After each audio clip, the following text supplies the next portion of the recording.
Yes, sir. Yeah, I think we were studying about the this Baumol's theory. Yeah, 1 minute. So we were studying about this graph, na? So just look at this graph in what Bamul said. Bamul said that you have to maximize the sale. You have to maximum your sale, not your profit. So what you have to do, you have to keep minimum profit line. You have to set your minimum profit line, and you can't exploit the customers through the profit, so that you can set your minimum profit line that to be earned and that to be distributed to the shareholders in the form of dividend. Okay.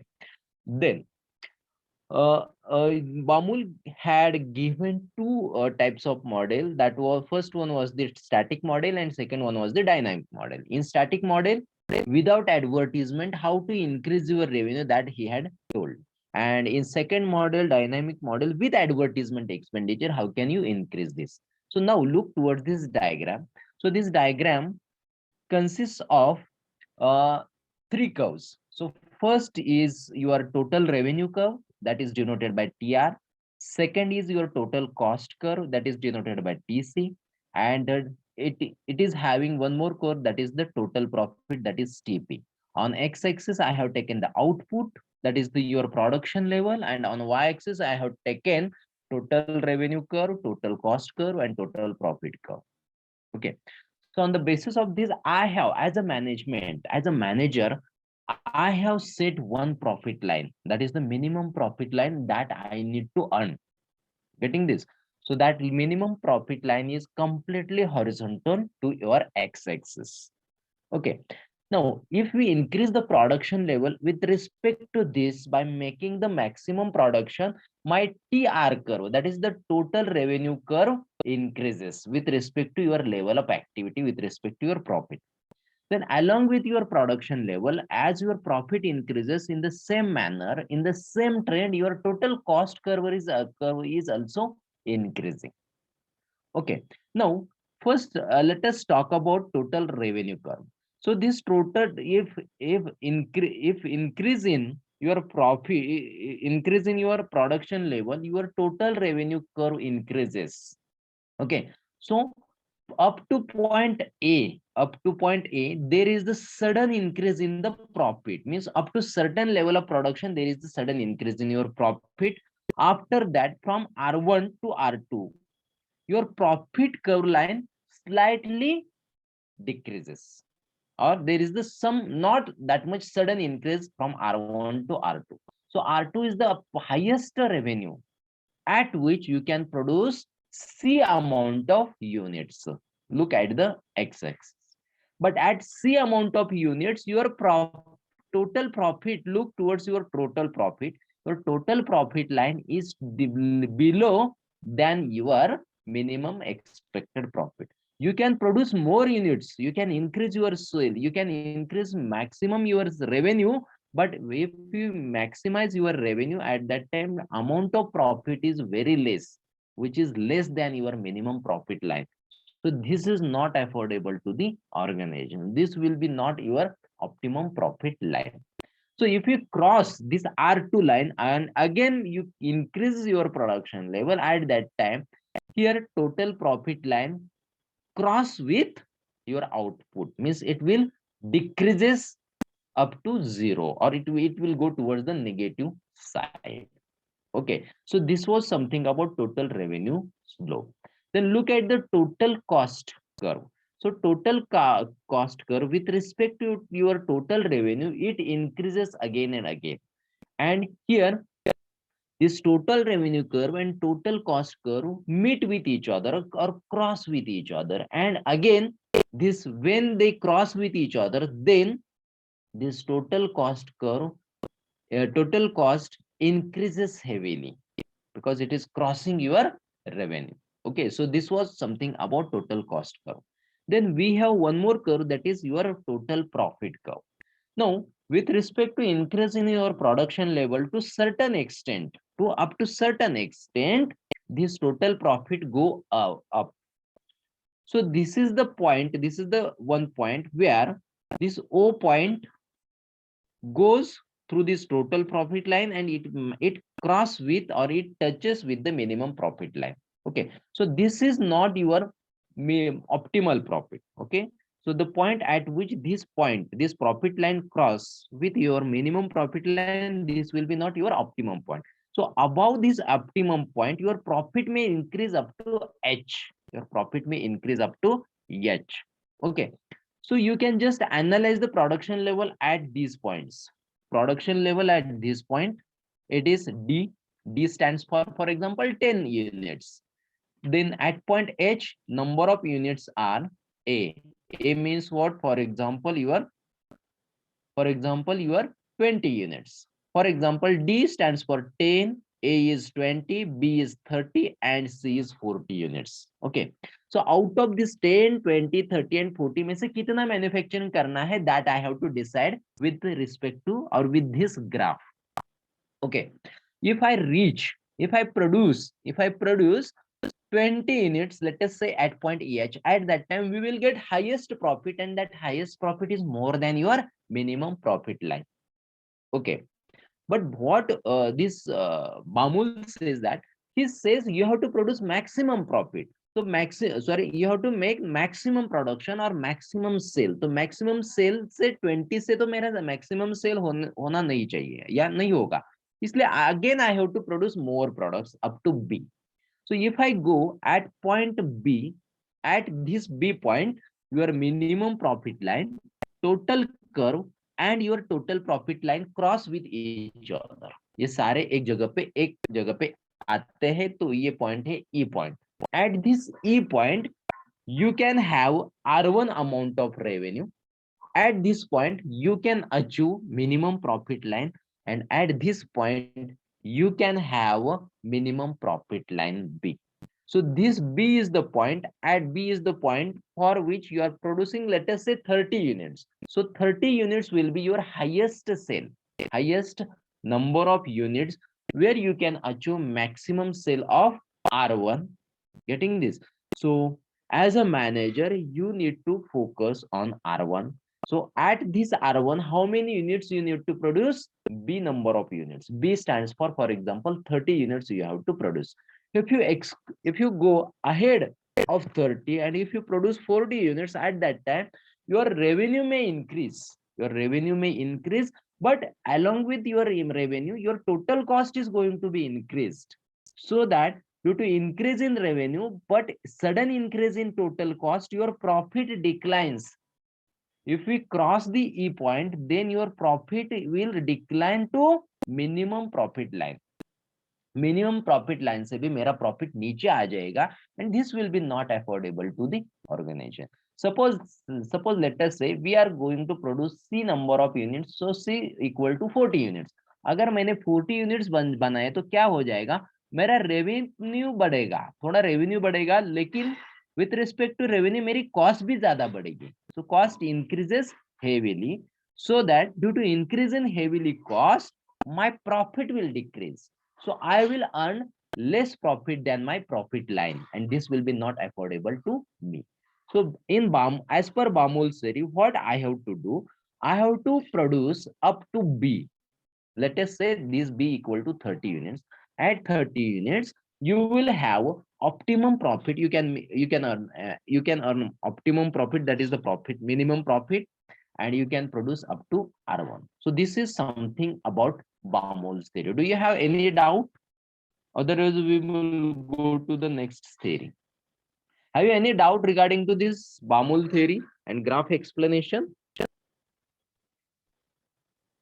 Tell me fast. No, sir. Okay. Now, this is the last topic from your first unit. This is the last theory from your first unit, that is the Williamson's managerial discretionary theory. Abhi dekhiye, Williamson's is one of the economists who developed the theory. And again, what they have say, what he has told to us, that management is different and owners are different. इसने भी यही बोला है कि managers अलग होते हैं जो कंपनी को फंड्स देते हैं, और सॉरी ओनर्स अलग होते हैं कि जो कंपनी को फंड्स देते हैं, and managers are the person who work organisation in the organisation who run the organisation. ठीक है, तो हम लोगों ने इसके पहले भी देखा है कि मैनेजर के कुछ ऑब्जेक्टिव्स अलग होते हैं being a managers, and owners के कुछ गोल्स अलग होते हैं, एक्सपेक्टेशंस कंपनी से कुछ अलग होते हैं। Getting this? So managers are the person who are full time working for the growth of the organisation. तो utility function, Williamson's managerial description theory में हम लोगों को क्या देखना है कि यूटिलिटी फंक्शन हमको देखना है। किसकी यूटिलिटी फंक्शन? मैनेजर की यूटिलिटी फंक्शन हम लोगों को यहाँ पे स्टडी करनी है। Okay, so being a manager of the organisation, being a manager of organisation, they will expect some things. For example highest salary expect करेंगे, उसके लिए अच्छा खासा ऑफिस एक्सपेक्ट करेंगे, उसके लिए कुछ अच्छे एम्प्लॉयज होने चाहिए जो उनके अंडर काम करेंगे, उसके उनका प्रेस्टीज बढ़ना चाहिए। समझ में आ रहा है? So these are the some of the expectations, these are the some of the goals that manager wanted to achieve through this organization। और बीइंग ओनर क्या करेंगे? ओनर एक्सपेक्ट करेंगे कि ज्यादा से ज्यादा रिटर्न्स मिलना चाहिए उसके पैसे के ऊपर। जो इन्वेस्टमेंट किया रहेगा ओनर्स ने, शेयर होल्डर्स ने, वो क्या सोचेंगे कि मुझे ज्यादा से ज्यादा रिटर्न्स मिलना चाहिए, ज्यादा से ज्यादा डिविडेंड मिलना चाहिए। Getting this? तो मैनेजर के गोल अलग होते हैं कंपनी में, और ऑर्गेनाइजेशन के ओनर के गोल कुछ अलग होते हैं। Getting this? तो if, so being a manager, first I will try to achieve my own personal goals as a manager। I will try to achieve my personal goal। मेरा पर्सनल गोल क्या है? मेरी सैलरी बढ़नी चाहिए, उसके बाद मुझे कार देनी चाहिए कंपनी में, उसके बाद मुझे कुछ अच्छा खासा ऑफिस देना चाहिए, लैपटॉप देना चाहिए, मेरा हाई इंक्रीमेंट होना चाहिए। तो ये सारे मेरे ऑब्जेक्टिव्स हैं as a manager. Getting this? So as a manager, first of all, what I will try to do, I will try to achieve my objective first। I will give first preference to my sets, my objectives and my goals।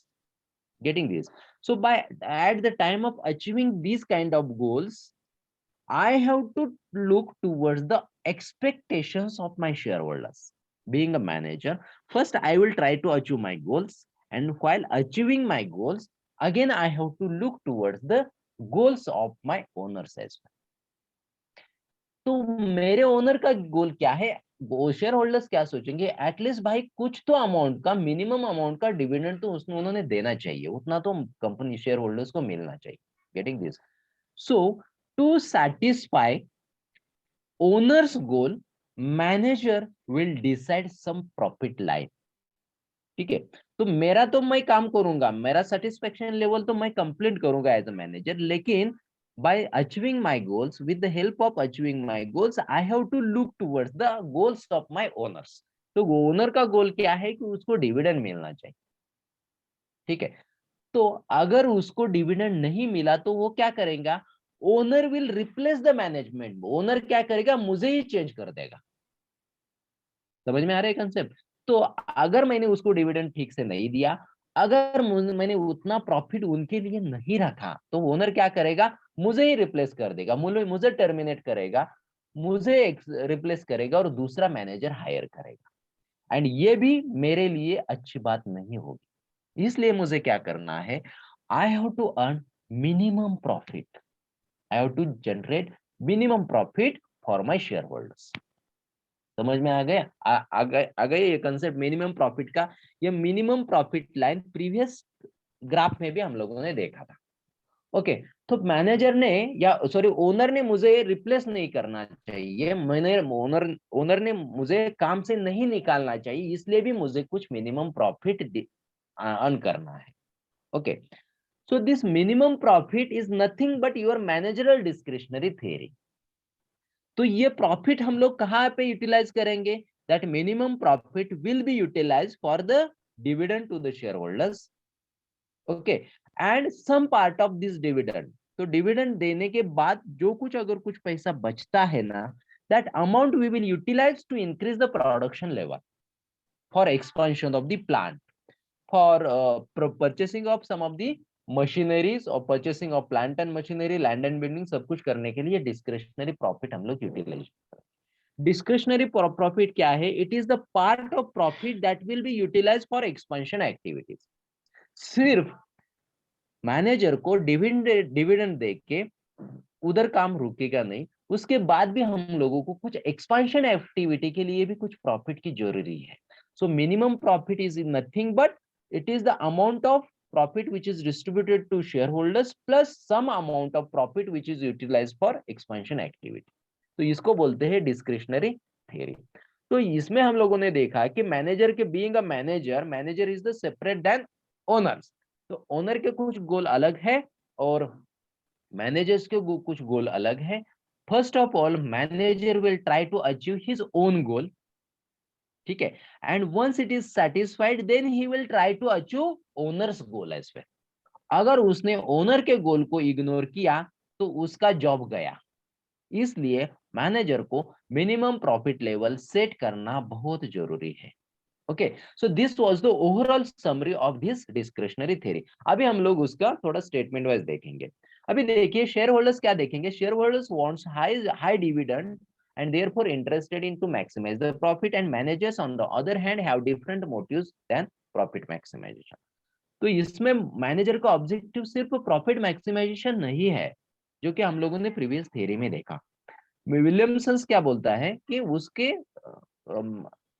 1 minute, हाँ, उसके along with profit maximization, profit maximisation goal नहीं है उसका, minimum profit level set करना उसका गोल है। Along with this he will try to achieve his own objectives। Okay, once the manager has achieved the level of profit, that is minimum level of profit, that will pay satisfactory dividend to shareholders and it will still ensure the growth। आपको क्या करना है, minimum profit line decide करनी है, getting this, and they are free, and ये minimum profit line कमाया, उतना line achieve किया, तो they are free to increase their own emoluments and also their size of their staff and expenditure on them। तो बाकी वाला पैसा manager कहाँ लगाएंगे, खुद के फैसिलिटीज, खुद के फैसिलिटीज बढ़ाने के लिए वो मैनेजर क्या करेगा, काम करेगा। Okay, so according to Williamson managerial utility function, तो इसलिए मैनेजर क्या करेगा, उसका यूटिलिटी फंक्शन बढ़ाएगा। Utility function means what, utility function is expressed as a u is equal to f of s, m and id। it is the product of s, m and id। okay, now managerial utility function is the additional expenditure on staff, yes, for staff, m is the managerial emoluments, and id is the discretionary investment or discretionary profit। so utility function of manager is the function of s, that is the staff expenditure, then managerial emoluments and discretionary profit। so U stands for a managerial utility, S is the additional expenditure on the staff, and M is the managerial emoluments, and I is the discretionary profit। okay, so accordingly हम लोग एक एक देखेंगे। so first one was the expenditure on the staff, yes, for the salary of staff, the expenditure on the staff। so what manager will do, the manager will like to increase the quality of staff, he will increase the number of people working under him, he will increase the he will hire the high quality staff, high qualification wala staff, high experience wala staff, who will going to report to him as a boss। okay, so to increase the number of staff, to hire the higher quality staff, manager has to pay salary to him ना, ठीक है। तो इससे क्या जो हो जाएगा, reported people वो बढ़ाएगा। अच्छा कैसे, अच्छा खासा लोग वो कंपनी को हायर, कंपनी में हायर करेगा। जो अच्छे खासे लोग यहाँ पे आएंगे उसको मुझे मोर सैलरी देना है, as well as by increasing the number of people under him, automatically manager's prestige will increase, manager's salary will increase because he is handling more people। अगर ज्यादा पीपल के ऊपर वो काम करता है, उसको ज्यादा पीपल को हायर करता है, हैंडल करता है, तो ऑटोमेटिकली उसका सैलरी भी बढ़ेगा, उसकी प्रेस्टीज भी बढ़ेगी और उसकी जॉब सिक्योरिटी भी बढ़ेगी। इसलिए मैनेजर क्या करेगा, he will try to hire more and more people under him. तो इसको बोलते हैं एक्सपेंशन ऑफ स्टाफ। तो स्टाफ एक्सपेंड करने से, नंबर ऑफ पीपल हायर करने से मैनेजर की सैलरी बढ़ेगी because he is handling more number of people. Okay, so उसकी प्रेस्टीज बढ़ेगी, उसकी सैलरी बढ़ेगी और उसकी सिक्योरिटी बढ़ेगी, इसलिए वो स्टाफ ज्यादा हायर करेगा। So this is something about S. उसके बाद M था, M यानी managerial involvements. Managerial involvement means what? Manager will look towards some of the extra facilities. For example, entertainment allowance चाहेगा, luxurious office चाहेगा manager खुद के लिए, एम्प्लॉय के लिए, कार फैसिलिटीज चाहेगा. उसके बाद कंपनी फोन में सो एडिशनल पर्क्स बोलते हैं, एडिशनल फैसिलिटीज के ऊपर भी मैनेजर ध्यान देगा. उससे क्या हो जाएगा? खुद का प्रेस्टीज, खुद का स्टेटस बढ़ेगा. Okay, just look at the objectives. Look at the objectives of this manager. Manager क्या करेगा? एक्स्ट्रा स्टाफ हायर करेगा, अच्छा खासा एक्सपीरियंस वाला स्टाफ लेगा, नंबर ऑफ पीपल ऐड करेगा. उसके बाद खुद के इन्वॉल्वमेंट्स और स्टाफ के इन्वॉल्वमेंट्स बढ़ाने के लिए वो ट्राई करेगा. और ये पैसा कहाँ से आएगा? कंपनी के सेल से ही आने वाला है ना, ये पैसा दूसरा कोई नहीं देने वाला. I have to increase my sale. I have to increase the revenue, and whatever revenue I have generated, through that revenue, I have to keep some minimum profit line. बचा हुआ पैसा इधर मैं utilize करूंगा. So I will prefer to maximize my benefits. समझ में आ रहा है? As a manager. तो this is something about managerial involvements. तो हम लोगों ने यहाँ पे देखा है U is the function of S, M and ID. Yes is the staff, M is the management involvements, and ID is the discretionary profit. तो discretionary power of investment. तो discretionary profit यानी शेयर होल्डर्स को dividend देने के बाद भी कुछ पैसा बचेगा मेरे पास, या मुझे कुछ पैसा रखना है. वो किस लिए रखना है? to adopt more number of technology, advanced technology, modernization of plants, as well as for day-to-day activities expand करने के लिए जो मुझे पैसा चाहिए, that is something about discretionary power of investment और discretionary profit. अगर मैंने ये नहीं रखा, अगर मैंने ये नहीं रखा तो क्या हो जाएगा? कंपनी के लिए, कंपनी में हर बार मुझे ओनर को पैसा मांगना पड़ेगा, हर बार मुझे बैंक लोन लेना पड़ेगा. So to overcome this problem, I should have some amount of discretionary profit. This is the profit which is, ये प्रॉफिट कौन सा प्रॉफिट है? शेयर होल्डर्स को मुझे डिविडेंड भी 20% देना है, और वो 20% डिविडेंड देने के बाद मुझे कुछ पैसा डिस्क्रिशनरी प्रॉफिट के लिए, एक्सपेंशन एक्टिविटीज के लिए रखना है. Okay, the manager is in position to invest advanced technology, modern plants. Such investment may or may not be economically efficient. कभी कभी ये मेरे लिए अच्छे भी हो सकते हैं या बुरे भी हो सकते हैं, but I have to do certain kind of expenditure through this profit line. Okay, these investments may be undertaken for self satisfaction. मैंने ये करके दिखाया, मैंने ये किया, ये नहीं किया, ये करके दिखाया, ये दिखाने के लिए भी मुझे कुछ डिस्क्रिशनरी प्रॉफिट चाहिए. So I have to decide this profit line. मुझे ये, इसलिए मुझे प्रॉफिट लाइन ऐसी डिसाइड करनी है कि जैसे कि मेरा खुद के ऑब्जेक्टिव अचीव हो जाएंगे, मेरे इमोलमेंट्स कुछ आ जाएंगे, मैं डिविडेंड भी दे पाऊंगा, और मुझे कुछ पैसा फ्यूचर बेनिफिट्स के लिए, फ्यूचर एक्सपेंशन के लिए भी रखना है. So accordingly you need to decide your sale volume. तो ये सारा अचीव होने के लिए आपको कुछ सेल वॉल्यूम रखना. So this is something about discretionary power of the investment. Okay. So in this theory, firm will try to get maximum returns or maximum profit, whereas manager will try to utilize,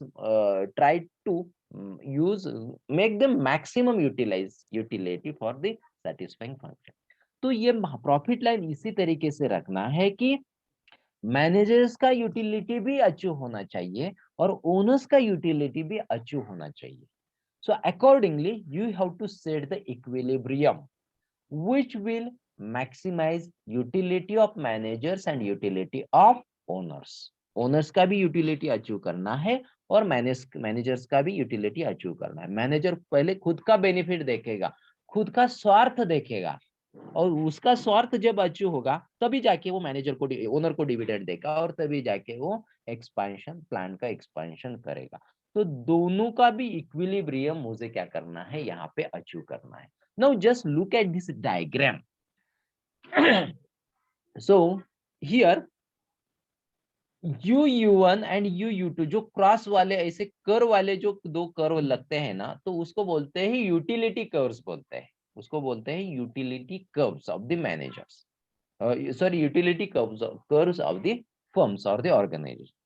अभी देखिए, on X axis we have taken staff expenditure, खर्चा जो हम लोग staff के ऊपर करते हैं, मैनेजरियल इमोलमेंट्स एंड स्टाफ के ऊपर जो खर्चा करते हैं, that we have taken on the X axis, and Y axis we have taken the profit.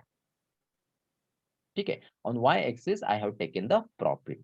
मैंने शुरुआत को ही आपको बोला था कि manager has to set minimum profit line, जो प्रीवियस डायग्राम में भी हम लोगों ने दिखाया था। This diagram, this profit line is DM, this profit line is DM, जो दिखती है ना आपको डीएम, ये मिनिमम प्रॉफिट मैनेजर ने सेट करके रखा है। किसी भी हालत में मुझे इतना प्रॉफिट तो कमाना ही कमाना है, that is the DM line. This DM line is exactly horizontal to x-axis. This line is exactly horizontal to x-axis. So every manager has to set this minimum profit line. Why this minimum profit line is required? Because to satisfy my own individual goals and to satisfy organization's goals, I have to achieve this much of profit. That is minimum profit line. तो minimum profit line से नीचे कभी भी नहीं जाना है। If I go below that minimum profit line, then organisations growth will decreases, इसलिए मुझे मिनिमम प्रॉफिट लाइन कमाना है। अभी देखिए, just look at the graph. So O is the starting point and OC is the curve. OC is the one curve which cross through minimum profit line as well as which cross through the utility curves. That is U1 and U2. These are the utility curve of the organization. वो manager OC जो curve है, profit का curve, वो कैसे जाता है? O से लेके P जाएगा, P से लेके M जाएगा, M से वो क्या करेगा? U को टेंजेंट होके, U को टेंजेंट होते यानी टच करके वो क्या हो रहा है? U2 को टच करके वो U1 की तरफ आ रहा है। Okay, yes stands for your staff expenditure. It will be in thousand, in lakhs or in crores. Then S1 is also another staff expand. अगर मैंने staff expand किया तो मेरा सैलरी या स्टाफ एक्सपेंडिचर क्या होने वाला? बढ़ने वाला है। Getting this? So with respect to your staff expenditure, you need to look towards the profit as well. Okay, now let us explain this diagram now. Diagram पहले ध्यान में रखिए। On x-axis we have taken staff expenditure, on y-axis we have taken profit, and DM is the horizontal profit line that we have decided. And OC जो curve है वो OC curve क्या होता है? पहले इंक्रीजिंग ट्रेंड दिखाएगा, increasing trend दिखाने के बाद एक थ्रेशोल्ड पॉइंट पे आएगा, वहां पे highest amount of profit you can generate, and if you cross this, और भी हम लोगों ने क्या किया? स्टाफ बढ़ाते बढ़ाते हम लोग जा रहे हैं। पहले 10 स्टाफ था, उसके बाद 20 था, 30, 40, 50, 60, ऐसा स्टाफ बढ़ा रहे हैं हम लोग, स्टाफ एक्सपेंडिचर बढ़ा रहे हैं। तो staff expenditure for example yes point पे कितना आ रहा है? फॉर एग्जांपल 1000 रुपीज आया, तो 1000 स्टाफ एक्सपेंडिचर को मुझे कितना प्रॉफिट मिल रहा है? For example P amount of profit मिल रहा है। ओके, तो और भी हम लोग स्टाफ एक्सपेंडिचर बढ़ाते हैं। स्टाफ एक्सपेंडिचर यानी managerial emoluments and number of staffs to be hired. अगर ये अमाउंट हम लोग बढ़ाएंगे तो क्या हो जाएगा? अगर if we add more number of staff तो क्या हो जाएगा? मेरा प्रॉफिट लेवल फिर नीचे नीचे आ जाएगा, मेरे एक्सपेंसेस बढ़ेंगे, and it will decrease my the profit up to M. तो एम, ये जो पॉइंट है, यहाँ पे क्या हो जाएगा? यूटिलिटी कर्व, जो दूसरा यूटिलिटी कर्व है, मैनेजरियल यूटिलिटी कर्व। ओके, तो उसमें क्या हो जाएगा? वो मैनेजरियल यूटिलिटी कर्व को टच करेगा, and at that point you will be my profit curve touches और reaches at the minimum profit line, उधर टच होगा। और उससे भी अगर मैंने और भी स्टाफ एक्सपेंडिचर बढ़ाया तो क्या हो जाएगा? It will show decrease in trend, and this decrease in trend is less than your minimum profit line, से भी मेरा प्रॉफिट नीचे आ जाएगा, and this will be not beneficial for the organisation. इसलिए मुझे कितना स्टाफ एक्सपेंडिचर करना है? So I will set up to M S point. तो मुझे क्या करना है? ये पॉइंट पे मुझे क्या करना है? एम एस पॉइंट तक में ही मैं स्टाफ एक्सपेंडिचर कर सकता। तो मैनेजर खुद का स्वार्थ कब तक देखेगा? S1 तक देखेगा खुद का स्वार्थ। मैनेजर खुद का स्वार्थ इतना देखेगा कि प्रॉफिट लाइन से प्रॉफिट नीचे नहीं आना चाहिए, मिनिमम प्रॉफिट लाइन से प्रॉफिट लाइन ज्यादा नीचे नहीं आना चाहिए। Getting this? So on the basis of this, I have to set the point M. Point M is the point which will cross through U1 curve, and that is the utility curve 1, and it will make the tangent, to U2 curve. This is the second manager's utility curve. तो manager का utility मुझे क्या करना पड़ेगा और बढ़ाना चाहिए. पहला जो U1 कर्व है उसमें क्या हो रहा है, मेरा प्रॉफिट क्या कर रहा है, इसमें क्या हो जाएगा, look towards this U1 curve. तो U1 कर्व में यहाँ पे मेरे number of employees staff expenditure यहाँ पे कुछ अमाउंट है. उसमें क्या हो रहा है, यहाँ पे मेरा प्रॉफिट और भी नीचे आ रहा है, लेकिन मेरा मिनिमम प्रॉफिट लाइन के ऊपर है. यहाँ पे मेरा मिनिमम प्रॉफिट लाइन के ऊपर है. इसका मतलब मुझे और स्टाफ एक्सपेंडिचर बढ़ाने के लिए चांस है. तो मैं कितना स्टाफ एक्सपेंडिचर बढ़ाऊंगा, अप टू S1. S1 में आने के बाद क्या हो जाएगा, मेरा जो ये जो प्रॉफिट लाइन है ये मिनिमम प्रॉफिट लाइन में टच होगा, यहाँ पे मीट होगा. तो इसके नीचे अगर और भी मैंने प्रॉफिट एक्सपेंडिचर स्टाफ एक्सपेंडिचर बढ़ाया तो मेरा प्रॉफिट उससे नीचे आ जाएगा. अगर मेरा प्रॉफिट मिनिमम प्रॉफिट से नीचे आ जाएगा, इसका मतलब मेरा यूटिलिटी फंक्शन, मेरा दोनों का यानी मेरा और ओनर का अचीव नहीं होगा. फर्स्ट केस में क्या होता है, ओनर का प्रॉफिट बढ़ेगा, प्रॉफिट मिनिमम प्रॉफिट से ज्यादा है, इसका मतलब ओनर का यूटिलिटी फंक्शन अचीव होता है, लेकिन मैनेजर का यूटिलिटी फंक्शन यहाँ पे अचीव नहीं हो रहा है. Getting this? इसलिए मैं क्या करूंगा, इसलिए यहाँ पे ये जो U1 को जो कट होता है, इसमें क्या होता है, किसी एक का ही यूटिलिटी फंक्शन अचीव हो रहा है. किसका हो रहा है, ओनर का हो रहा है. You are generating more profit but you are not hiring more number of staff. तो मैनेजर इज अनसेटिस्फाइड. इसलिए मैनेजर को सेटिस्फाई करने के लिए वो क्या करेगा, चलो ठीक है और भी कुछ स्टाफ बढ़ाते. कितना स्टाफ एक्सपेंडिचर बढ़ाते, कुछ अमूल और कुछ दे सकते हैं. कितना दे सकते हैं, पॉइंट M तक दे सकते हैं. मेरा प्रॉफिट ऊपर था, ठीक है, तो प्रॉफिट ऊपर होने से मिनिमम प्रॉफिट से प्रॉफिट अगर ऊपर है तो ओनर के ऑब्जेक्टिव अचीव होंगे, लेकिन मैनेजर के ऑब्जेक्टिव अचीव नहीं होंगे सारे. इसलिए मैनेजर क्या करेगा, उसका भी स्वार्थ अचीव करने के लिए वो क्या करेगा, और स्टाफ एक्सपेंडिचर बढ़ाएगा. और स्टाफ एक्सपेंडिचर कितना बढ़ाएगा, अप टू S1. अगर S1 तक बढ़ाएगा उसमें क्या हो जाएगा, they will achieve highest utility of the organisation. Means owner का भी यूटिलिटी अचीव होगा और मैनेजर्स का भी यूटिलिटी अचीव होगा. That point is called as M. तो as a organisation for balance utility I have to achieve the utility of managers as well as utility of owner. तो ये utility achieve करने के लिए मुझे M पॉइंट को आना पड़ेगा. एट M पॉइंट देखिए, एट M पॉइंट क्या है, मेरा प्रॉफिट लेवल मिनिमम जो सेट किया था वो भी मेरा अचीव हुआ है, और मैनेजर का जो स्टाफ एक्सपेंडिचर का स्टाफ एक्सपेंसेस का यूटिलिटी था वो भी मेरा अचीव हुआ है. यानी मेरा भी ऑब्जेक्टिव अचीव हुआ और ओनर का भी ऑब्जेक्टिव अचीव हुआ. इसको बोलते हैं maximum utility function that you have to achieve. That is told by the manager. अभी जस्ट रीड दिस पॉइंट.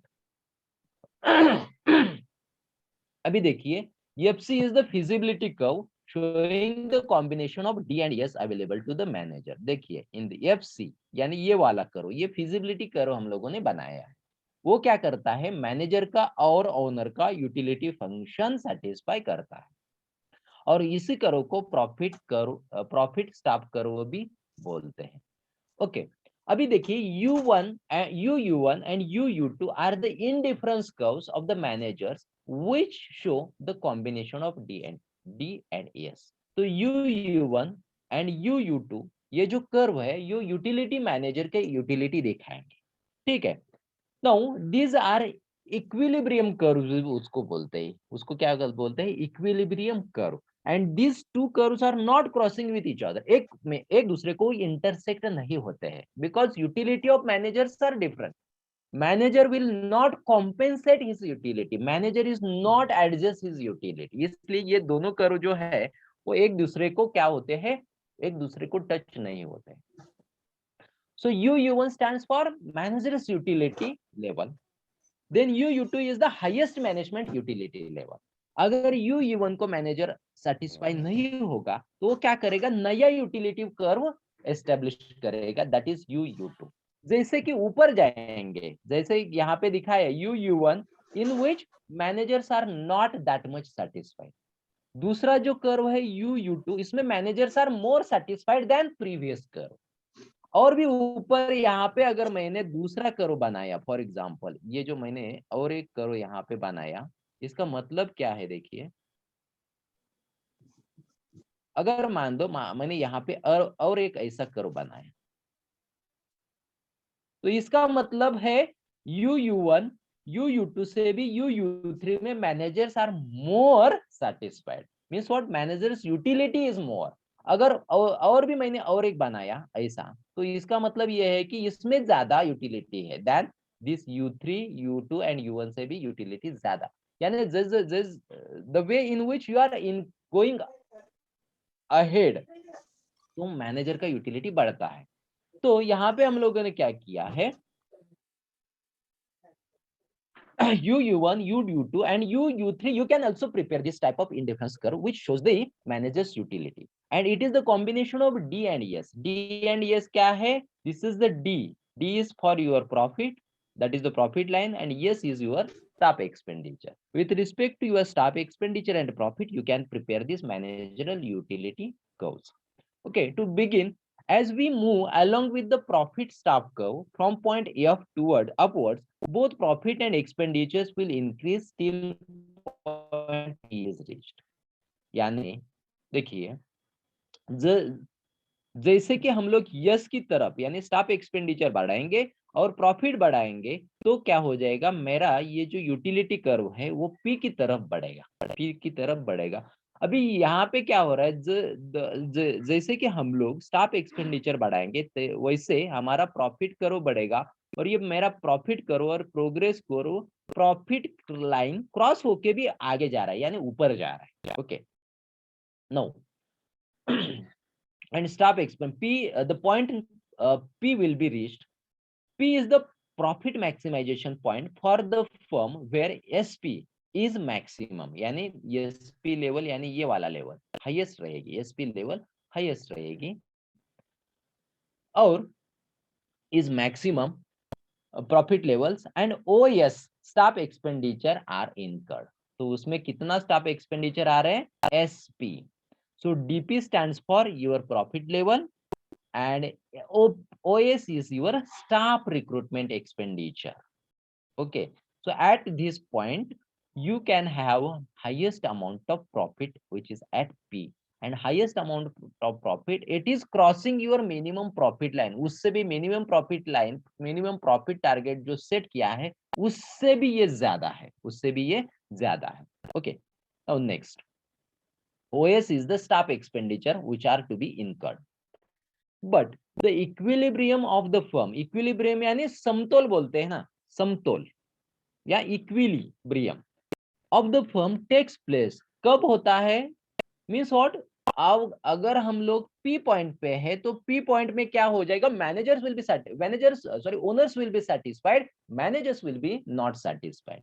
इसलिए दोनों में मुझे एक कॉम्पेंसेशन करना है, दोनों में मुझे एक मिडल पॉइंट लाना है, that middle point is called as equilibrium. तो इक्विलिब्रियम पॉइंट में क्या हो जाएगा, मैनेजर्स के भी गोल अचीव हो जाएंगे, हाईएस्ट स्टाफ भी रिक्रूट हो जाएगा, हाईएस्ट सैलरी एक्सपेंडिचर भी करोगे, और हमारा डिस्क्रिशनरी प्रॉफिट का ऑब्जेक्टिव भी अचीव हो जाएगा। That point is called as equilibrium point. और वो पॉइंट कहाँ पे आता है देखिए, but the equilibrium of the firm takes place when manager chooses the tangency point at M where highest profit, highest possible utility function of U2 and the feasibility curve FC touch to each other।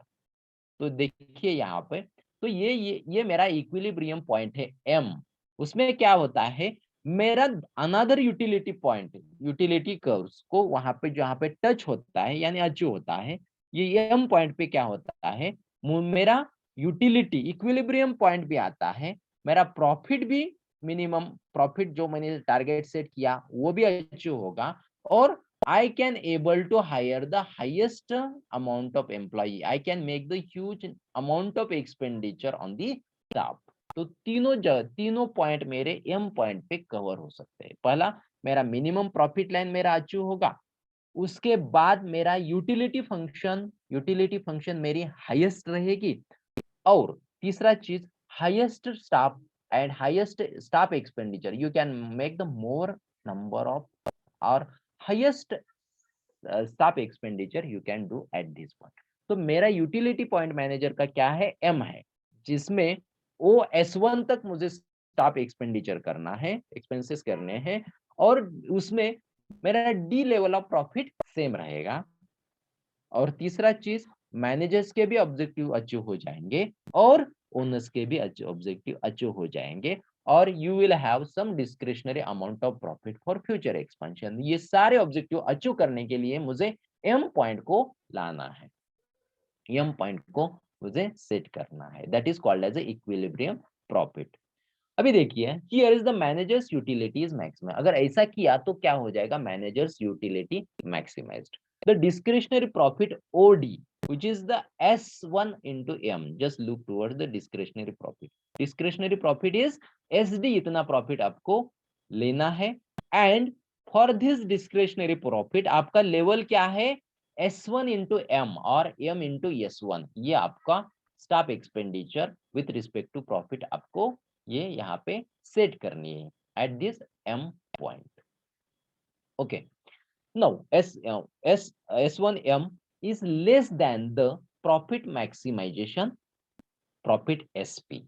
तो ये जो S1 हो रहेगा, तो तो ये point S1M will be less than your SP। 1 minute.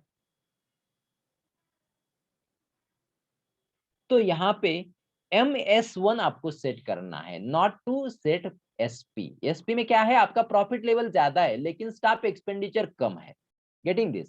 इसलिए आपको अच्छा और भी स्टाफ एक्सपेंडिचर करना है, तो कितना स्टाफ एक्सपेंडिचर कर सकते हैं, up two point M।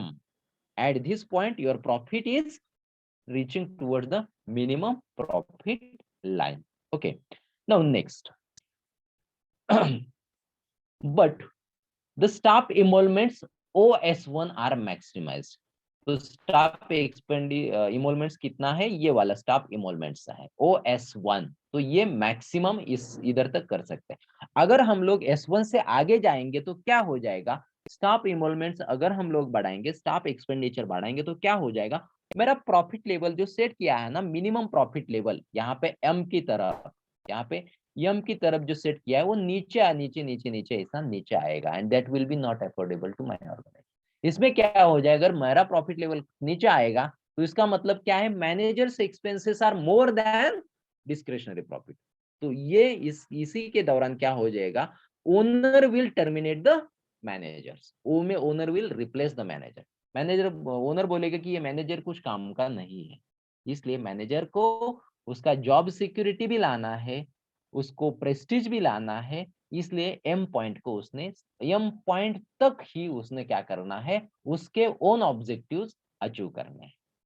Okay, now Williamson's point out that factors like taxes, changes in business conditions, etc., by affecting the feasibility curve can shift the optimum tangency point like M in the figure। तो ये सारे managerial emoluments and business conditions, taxes, इसका ध्यान में रख के हम लोगों को M पॉइंट सेट करना है। M is the point at which you can have a limit for your staff expenditure and you can also try to achieve your highest minimum decided profit। Okay, similar factors like changes in staff, emoluments, profit to the stockholders by changing the shape of utility function will shift towards the optimum position। तो ये सारे owners objectives, managers objective, ये consider करके आपको M point decide करना है, आपको M point decide करना है। Now let us look towards the conclusion of this model। Now this model is superior than Baumol's sales maximization model। बामुल ने क्या बोला था, you have to increase your sales, not to increase your profit। लेकिन for increasing your cell, तो मैं क्या as a manager मैं मेरा सेल बढ़ाऊंगा, लेकिन क्या हो जाएगा उसमें, आई am not looking towards my own benefit. तो ये भी नहीं होना चाहिए। तो मैनेजर जनरली क्या करते हैं, उनका खुद का स्वार्थ पहले देखते हैं और फिर कंपनी का स्वार्थ देखते हैं, ठीक है। लेकिन बामूल सेल्स मॉडल मॉडल में आपको सैलरी एक्सपेंडिचर या स्टाफ एक्सपेंडिचर कितना करना है वो बताया नहीं था। That's why this is the superior model than Baumol's model. तो Williamson's does not treat sales maximization as a single criteria। तो यहाँ में इसमें विलियमसन्स ने सिर्फ सेल्स मैक्सिमाइजेशन नहीं बताया like Baumol, but means for the managers for increasing staff and emoluments. तो उसने क्लू दे दिया है, विलियमसन्स ने क्या दिया, क्लू दिया, किसका, मैनेजर के खुद के फैसिलिटी, खुद के बेनिफिट्स और खुद का स्वार्थ कितना देखना है ना, इसका क्लू इसमें, इसका क्लू, इसका टेक्निक उसमें इसमें दिया है। And this model is more realistic than rest of the model. And in this model, output is higher, price and profits are lower. तो इसमें हम लोग क्या करेंगे, higher amount of output we will achieve, we will utilize my own efficiency more, where we will decide price level and profit level. We will decide the price level, that is the selling price of your product, and minimum profit level you will decide. Then in the profit maximisation model, जो कि हमने पहला जो model देखा था profit maximisation, उसमें क्या था, it was something about exploitation of the customers. तो अगर हम लोगों ने एक्सप्लॉयटेशन किया कस्टमर का, then you will not survive for long term in the market. तो इसमें क्या आ जाएगा, firm will be out of the market after certain period of time. तो ये भी मुझे नहीं होना है। So this is the more superior model than the rest of the model which we had seen in the earlier. So Williamson is the more superior model for the behavioral theory of the firms. So students, in this way we have finished first unit. Okay. Do you have any difficulty, do you want any explanation regarding to any of the article of this first unit? If you have any doubts, you can ask me, otherwise we will end the session. To the next lecture we will start with the second unit. Do you have any doubt regarding to few theories which we have decided, we have just discussed earlier? Hello. Yes, bolo. Good morning, sir. Good Sir, morning, I have beta. one doubt. What is the possibility if we draw U3 that you have drawn in pink line? अभी U3 अगर draw करनी है ना, that will आपका draw, अगर for example मैंने यहाँ पे U3 ड्रॉ किया, यहाँ पे मैंने एक डायग्राम दिखा है ना, आपको दिखते है ना, मैंने मेरे ओन हैंड राइटिंग से किया है यहाँ पे। Yes, sir. गेटिंग दिस, अगर मैंने ये पॉइंट किया तो उसका पॉसिबिलिटी क्या है, you have to see, this is the trial and error. Manager has to decide मेरा U1 कहाँ पे होना चाहिए, मेरा U2 कहाँ पे होना चाहिए, मेरा U3 कहाँ पे होना चाहिए। Who is going to decide, manager has to decide, manager has to do this calculation. Getting this, अगर मैंने U3 बनाया, ऊपर बनाया, यहाँ पे अगर मैंने U3 बनाया, तो that U3 is not crossing with my minimum profit line ना। मैं यूटिलिटी कर्व बनाऊंगा, उसमें क्या हो जाएगा, मेरा मिनिमम प्रॉफिट लाइन यहाँ पे अगर मैंने बनाया है U3, तो ये मेरा U3 मेरा मिनिमम प्रॉफिट लाइन को टच नहीं हो रहा है। गेटिंग दिस, इसका मतलब मैं अगर मैं मेरा U3 ऊपर बनाया मैंने U3 पॉइंट, तो उसमें क्या हो जाएगा, मेरा प्रॉफिट लाइन तो उसके नीचे से ही जा रहा है ना। Means what, I am not achieving my profit line.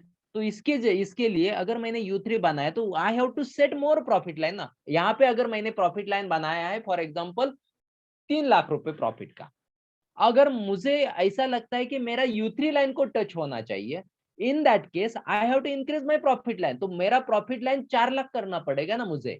Getting this, so I have to set this minimum profit line next to my existing profit line। तो किसी भी हालत में मेरा यूटिलिटी कर्व U3 को मेरा मिनिमम प्रॉफिट लाइन टच होना चाहिए। इसलिए मुझे क्या करना चाहिए, एक तो मुझे स्टाफ एक्सपेंडिचर बढ़ाना चाहिए, और स्टाफ एक्सपेंडिचर अगर मैंने बढ़ाया तो मेरा प्रॉफिट लाइन भी थोड़ा सा ऊपर जाना चाहिए, minimum profit line. And it is the possibility, but you have to decide it, manager has to decide Manager has to set the higher profit goal. Clear about this? Yes, sir. Thank you. Okay तो मुझे क्या करना पड़ेगा, अगर मुझे U3 curve चाहिए तो U3 curve तो U1 और U2 को क्रॉस तो नहीं होने वाला है, तो इक्विलिब्रियम पोजीशन में हो जाएगा। तो जाते समय मुझे U3 अगर अचीव करना है तो मुझे मेरा प्रॉफिट लेवल बढ़ाना पड़ेगा, मेरा प्रॉफिट एक्सपेक्टेशन टारगेट है वो बढ़ाना पड़ेगा, तभी मैं I can go for U3। Even I can go for U4 as well. तो मुझे प्रॉफिट लाइन उसकी तरफ से उसके हिसाब से मुझे प्रॉफिट लाइन एडजस्ट करने पड़ेगा। अगर आप प्रॉफिट नहीं कमाओगे तो कौन से बेसिस पे आप सैलरी के ऊपर खर्चा करोगे, कौन से बेसिस पे आप एक्सपेंशन करोगे, कौन से बेसिस पे आप डिविडेंड दोगे। ये सारी चीजें करने के लिए आप लोन लेके तो ये सारी चीजें नहीं कर सकते ना, गेटिंग दिस। इसलिए आपको प्रॉफिट कमाना पड़ेगा, इसलिए आपको सेल बढ़ाना पड़ेगा। प्रॉफिट कैसे बढ़ाएगा? I can not make the exploitation, मैं प्राइसेस बढ़ा के प्रॉफिट नहीं कमाऊंगा, मुझे सेल्स बढ़ाना चाहिए, मुझे नंबर ऑफ यूनिट्स ज्यादा बनाने पड़ेंगे, मुझे सेल्स हायर करना है। I can keep minimum profit line. मेरा प्रॉफिट अगर ज्यादा, सेलिंग प्राइस ज्यादा किया तो क्या हो जाएगा, मेरा कंपनी के प्रोडक्ट का डिमांड कम आ जाएगा ना। There is the inverse relationship between selling price and demand. If you increase the selling price, demand decreases. If you decrease the selling price, demand increases. तो मुझे प्रॉफिट अगर मिनिमम प्रॉफिट कमाना है तो मुझे आउटपुट बढ़ाना पड़ेगा, आउटपुट बढ़ाने के लिए मुझे रेवेन्यू बढ़ाना पड़ेगा, रेवेन्यू बढ़ाने के लिए मुझे सेल्स बढ़ाना पड़ेगा, ठीक है। And I have to keep minimum expenditure because revenue is equal to sales minus total cost ना। तो मुझे टोटल कॉस्ट कम करनी पड़ेगी, सेल्स बढ़ाना पड़ेगा, तभी जाके मुझे प्रॉफिट बढ़ाना पड़ेगा। तो टू अचीव U3 पोजीशन और U3 point I have to increase the minimum profit line, मुझे प्रॉफिट का टारगेट बढ़ाना पड़ेगा। That is something about this theory. Clear everybody? Do you have any doubt with this unit, first unit? बोलिए जल्दी, किसी को कुछ डाउट है? से यस और no. No, sir. Okay, so to the next lecture we will start next unit, that is the utility and the demand. Okay, so इसमें maximum हम लोगों ने theoretical background ही पहले, basic concepts and theoretical background हम लोगों ने first unit में देखे। मैं क्या करता, I will share my PPT with Padale sir on WhatsApp. शायद आपका व्हाट्सएप का ग्रुप रहेगा ना सारे स्टूडेंट का, है क्या? हाँ है सर। ओके, तो मैं क्या करूंगा, आज मैं ये पीपीटी पाडाले सर को व्हाट्सएप पे भेजूंगा and sir will share you on your groups. Is it okay? Okay sir. Okay, and I will give you one assignment regarding to this first unit, ठीक है। मैं आपको एक असाइनमेंट दे दूंगा, you have to submit this assignment because it is the part of your internal evaluation, ठीक है। तो पहले आप ये पीपीटी पढ़ो कुछ दिन के लिए, और नेक्स्ट वीक में I will share you one assignment. Are you okay with this? Yes, sir. Yes, sir. So Yes, let us end the session today. I will share you PPT of first unit. Okay, thank you so much. Thanks for your time. Thank you, sir.